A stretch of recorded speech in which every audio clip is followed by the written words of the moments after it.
आज की कहानी शुरू करने से पहले आप लोगों से मेरा एक रिक्वेस्ट है। मैंने एक नया चैनल बनाया है जिस पे मैं सिर्फ लव स्टोरी वीडियो ही अपलोड करूँगा, तो प्लीज़ आप सब मेरे सेकंड चैनल को भी सब्सक्राइब कर लीजिए, सपोर्ट कीजिए। आपको इस वीडियो के डिस्क्रिप्शन में सेकंड चैनल का लिंक मिल जाएगा, तो अभी जाके सब्सक्राइब कर लीजिए। चलिए आज की कहानी शुरू करते हैं। ये कहानी कुछ साल पहले शुरू हुई थी, जब लड़का कॉलेज में था। क्लास में वो सबसे अच्छा लड़का था, क्योंकि वो पढ़ाई काफी मन लगा के कर रहा था। लड़के के मम्मी पापा के सपने उससे जुड़े थे, जिसको उसे पूरा करना था। लड़के के कॉलेज का ये आखिरी साल था, एग्जाम भी आने वाले थे, तो लड़का पढ़ाई मन लगा के कर रहा था। एग्जाम खत्म होने के बाद रिजल्ट भी अच्छा आया। कॉलेज में उसकी बहुत सी लड़कियां फ्रेंड थी, लेकिन लड़के को कभी किसी से प्यार नहीं हुआ। फाइनली उसका ग्रेजुएशन कंप्लीट हो गया और अब उसे यूपीएससी की तैयारी करनी थी, पर दूसरे स्टेट में। उसके पापा को कर्नाटक और वेस्ट बंगाल ठीक लगा, तो लड़का वेस्ट बंगाल चला गया। उसके लिए ये शहर नया था। उसके यूपीएससी की क्लास 6 महीने की थी। लड़के की कॉलोनी में अदर कास्ट के लोग बहुत रहते थे। उसी कॉलोनी में एक लड़की रहती थी। लड़की का कॉलेज भी लड़के की क्लास जहाँ होती थी उसके बगल में ही था। एक दिन लड़का कॉलेज से आ रहा था, तो रास्ते में लड़की मिली। उसकी साइकिल पंचर हो गई थी। लड़के ने उसकी हेल्प की। अब देखते ही देखते कुछ दिनों में वो दोनों अच्छे फ्रेंड बन गए। अब कॉलेज और क्लास के लिए दोनों का आना जाना साथ में ही होता था।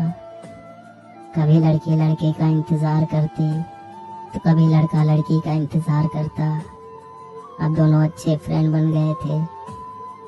कभी कभी वो दोनों कॉफी शॉप पर भी मिलते थे, तो कभी कभी दोनों वहां से घूमने भी चले जाते थे। वैलेंटाइन डे के दिन लड़की का बर्थडे होता है और उसका बर्थडे आने वाला था। लड़के को कोई भी दिक्कत होती तो लड़की उसकी हेल्प करती और लड़का भी उसकी हेल्प करता। और धीरे धीरे एक मंथ बीत गया। अब दोनों शायद एक दूसरे को पसंद करने लगे थे। लड़की का बर्थडे का दिन भी आ गया। लड़का उसके साथ कॉफी शॉप पर गया। लड़के ने उसे बर्थडे विश किया और फिर उसी टाइम लड़की ने लड़के को प्रपोज कर दिया। लड़के को कुछ समझ नहीं आ रहा था कि वो क्या बोले, लेकिन लड़का भी शायद उसे पसंद करता था। फिर उस दिन लड़के ने कुछ नहीं कहा। अगले दिन लड़का जब क्लास जा रहा था, तो लड़की लड़के का इंतजार कर रही थी। फिर लड़के ने कहा मिलते हैं क्लास छूटने के बाद। फिर दोनों अपनी अपनी क्लास के लिए चले गए। क्लास से आने के बाद लड़के ने एक रिंग खरीदी और लड़की के आने का इंतजार करने लगा। फिर लड़की भी आ गई। वो दोनों कॉफी शॉप पर मिले। लड़के ने लड़की को रिंग पहनाई और लड़की से कहा कि मैं भी तुम्हें पसंद करता हूँ, शायद तुमसे भी ज़्यादा। अब वो दोनों अच्छे कपल बन गए थे। अब धीरे धीरे वक्त गुजर रहा था। लड़के का क्लास भी अब खत्म होने वाला था। एक मंथ ही और बचा था। उन दोनों के प्यार को अभी 2 ही मंथ हुए थे और फिर पता नहीं कैसे क्या हुआ। ये बात लड़की के भाई को पता चल गया। शाम का टाइम था। लड़की के भाई ने लड़के को अपने घर बुलाया। लड़के को कुछ समझ नहीं आ रहा था, फिर भी लड़का लड़की के घर गया। उसके भाई ने लड़के के मैसेज पढ़े थे। लड़की की मम्मी को भी ये बात पता चल गई थी, तो लड़की की मम्मी ने कहा ये सब कब से चल रहा है, तुम इसके पीछे क्यों पड़े हो? तुम जहाँ से आए हो वहाँ चले जाओ। हमने तुम्हारा क्या बिगाड़ा है? तुम्हारा धर्म अलग है, हमारा अलग। लोग क्या कहेंगे?